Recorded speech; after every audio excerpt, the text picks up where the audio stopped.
This is Chris Hunt for Youth1 Basketball. I'm here with Tim Livingston, VP of Operations for Junior Phenom. How you doing out there, Tim? I'm doing great, Chris. Thanks for having me. Great, no problem. Can you just go into a little bit about what you've seen so far with the quality of the players out here at the Junior Phenom Camp this weekend? Yeah, man, there's a lot of really good talent. There's a lot of kids that are here to learn. There's a lot of kids that are here to be exposed. But overall, there's a lot of kids with a lot of heart, love the game of basketball. But there's some really good talent out there. Great. I understand that you've had to be a late time coach for the actual Junior Phenom Camp. You weren't expecting to do any coaching here. So in the small amount of time that you've been able to prepare the team that you're coaching, what have you been able to tell them to help them improve and develop their game? You know, I try to pick up on some technical fundamentals that I see. But the number one thing I focus on with these kids is to control what they can control. They can't control if they're on a team with less talent or less athleticism or less height, but they can control how they play. They can control the effort that they put into the game. They can control playing the game the way it needs to be played. And for me, as long as they learn from each game they play, they don't focus on scores and wins and losses at an event like this, all that matters is that they have fun, they learn, and they give it everything they've got. And being a veteran of the Phenom America organization, doing these camps over the years, is there anything this year that you guys are trying to improve on as a whole for the camp that you may not have been able to do in previous years? I think one of the main things we're focusing on is we're trying to emphasize more about the education, what it takes to be a phenom, what it takes to be an elite athlete, an elite player.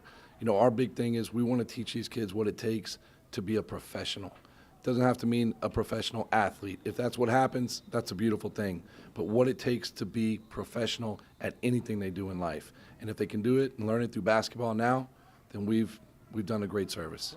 And going into day 2 on the Junior Phenom Camp, you've had some time to see the kids out here for this year's camp. What have you seen from their development in just the 2 days that you've been coaching, not only your team, but just the players out here in general? What have you seen them improve in more so than you may not have been expecting?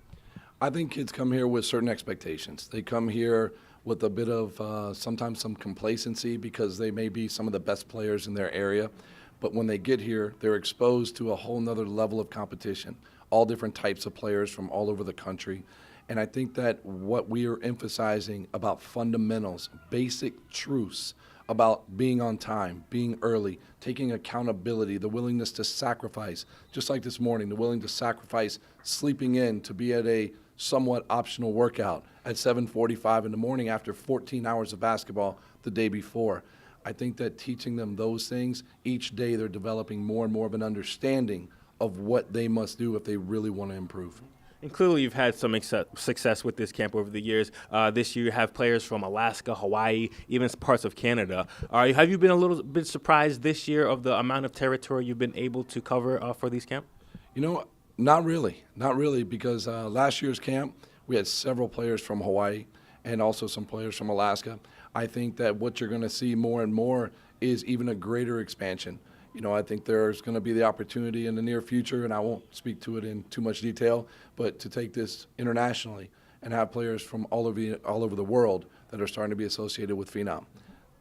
The amount of coverage that's been being covered, I guess, for youth basketball around the country and maybe even around the world has definitely increased over the years. You know, it started out with the collegiate level being covered, then high school, and now things are moving down into the pre-high school level. What do you think the state of youth basketball is nowadays with all the social media and all the technology involved with that coverage? You know, just like with everything with technology, I believe that technology is now a blessing as well as a curse.